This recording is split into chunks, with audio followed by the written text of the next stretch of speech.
खातिर कहत है आ तोरा बिना दुनिया वीरान लागे।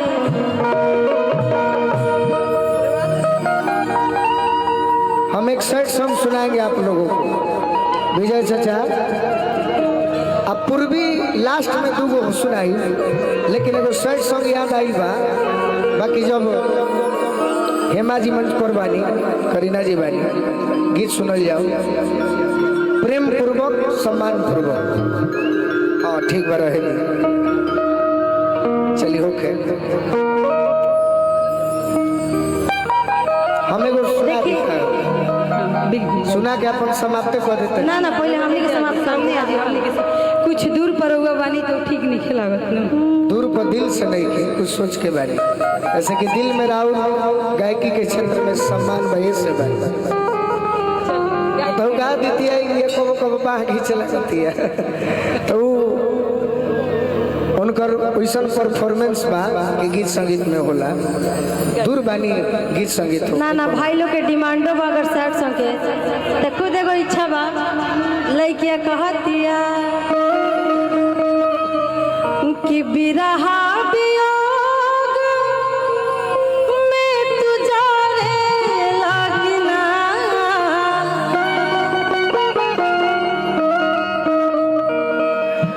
कि बिरहा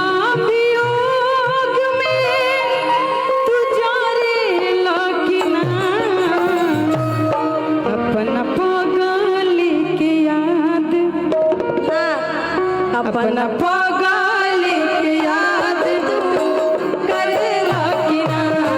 अपना पगल के याद तू बिरहा वियोग में तू जानेला कि ना। बिरहा वियोग में तू जानेला कि ना। अपना पगल के याद तू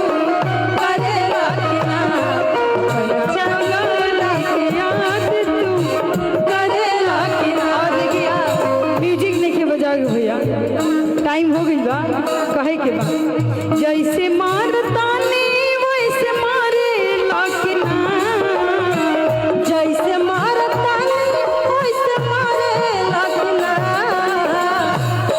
अपना पागल के याद तू करे लखना।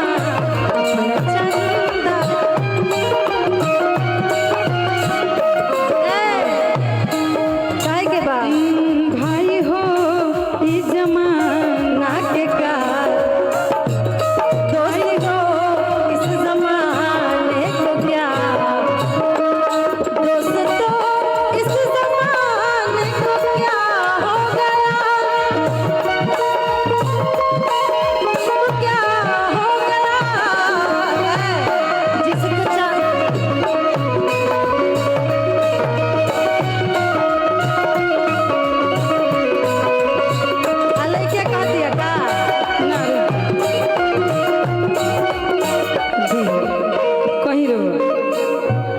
कहीं देखी अभी पूर्ण रूप से बताओ तनी कि जितना भी काम होता ये आप सबके गीत संगीत बस सुनावल जाता मनोरंजन करे खातिर। कोनो लड़ाई नहीं खे होत कोनो दुगोला नहीं खे हो एगो हम सुना देता नहीं खुश करे खातिर। ऐसे कि रौरे सब खातिर सब है आई बा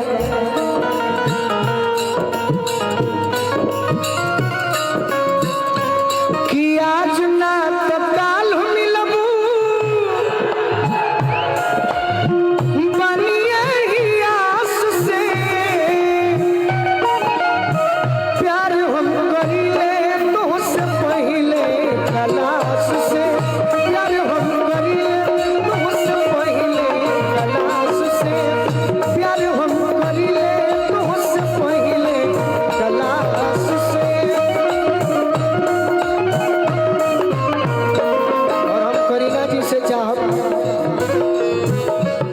बहन खाते गोरा गीत याद रखले बनी नृत्य या पापा जी गाते अच्छा लगे खाते।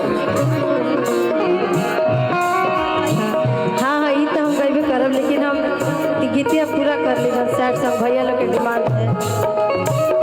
प्यार झूठा सही दुनिया को दिखाने आजा।